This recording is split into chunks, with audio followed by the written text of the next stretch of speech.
his country is going to hell because we are led by a person who doesn't know how to be a president and who is a liar. Alam nyo anong pruweba ko na sinungaling siya? Tinanong ko, dalawang businessman. Matagal na sa negosyo ng bigas. Because I was concerned. This is a campaign promise. 20 pesos na kilo ng bigas. And so, I really sat down and talked to a businessman. Sabi ko, sabihin mo sa akin, kung magagawa ba yung 20 pesos? Sabi niya, hindi. Napaka-imposibleng gawin yan. Because more than 20 pesos ang cost. Paano ka magbenta ng palugi?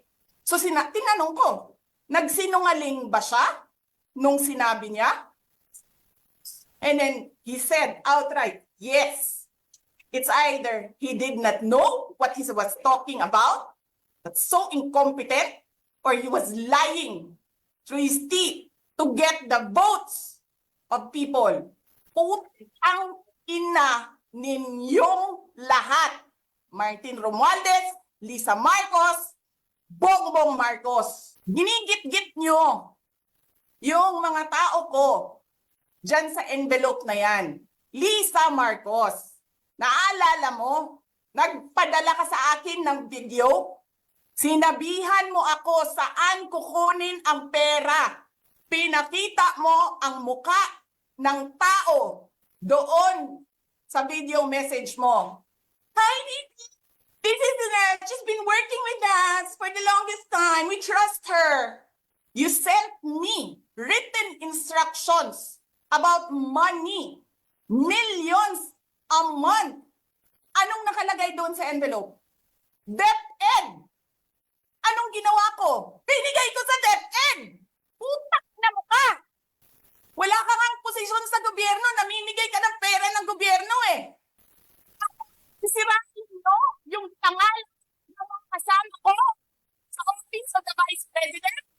Sasabihin nyo sa mga tao, nakaw yan, confidential funds yan. Niwala nga kayong isang proof na confidential funds yan. Naniwala lang kayo sa isang babae na ang pangalan ay Gloria Mercado na nagsabi confidential funds yan, na hindi nyo nga nilabas na wala pang confidential funds, meron ng white envelope.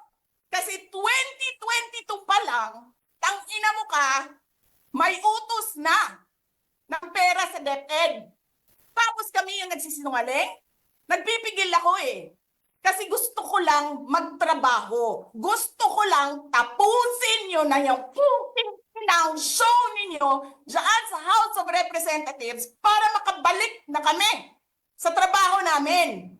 Tapos ganyan ang gagawin ninyo sa amin dahil hindi kami sumusunod sa inyo. Dahil ayaw na namin tumulong sa inyo. Ganito gagawin ninyo. Presidente ka. May speaker ka na involved sa bribery ng Supreme Court justices. May video, may kaso, may witnesses. Hindi mo tinanggal yung speaker mo. Pinabayaan mo siya abusuhin ang pera ng bayan.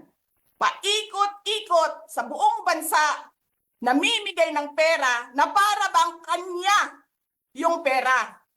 Eh di ba nga, lagi niyo sinasabi separation of powers? Anong trabaho ng legislative branch? Gumawa ng batas. Anong ginagawa ni Martin Romualdez? Nagdidirect ng DSWD, namimigay ng ayuda, nagsasabi kung anong bibigay, anong ibibigay, anong gagawin, sino ba ang presidente dito? Alam nyo, alam namin, mali ang ginagawa ninyo. Sinabihan ko lang mga kasama ko sa Office of the Vice President, pasensya na, sumunod na lang tayo para matapos na sila. Tapos ganito ang gagawin ninyo, alam namin, walang contemptuous doon sa ginawa ni Yusek Lopez. Wala. Lahat ng tanong sinagot niya, pumunta siya, maayos siya kumausap, and then sasabihin ninyo sa amin, bakit kami susulat sa COA? Bakit hindi kami susulat sa COA? Hindi tapos ang appeal namin. Hindi tapos ang audit namin. Tapos buhaghag na ninyo diha tanan ang gisubmit namo sa COA. Tama ba yun? I have a video of Chairman Gamaliel Cordoba. Sinasabi niya, mali, mali, mali, mali ang ginawa niya. Tama ba yun? Ikaw ba ang auditor?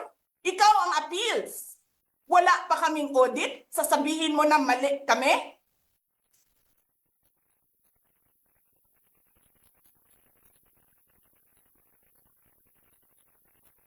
Ang ina ninyo.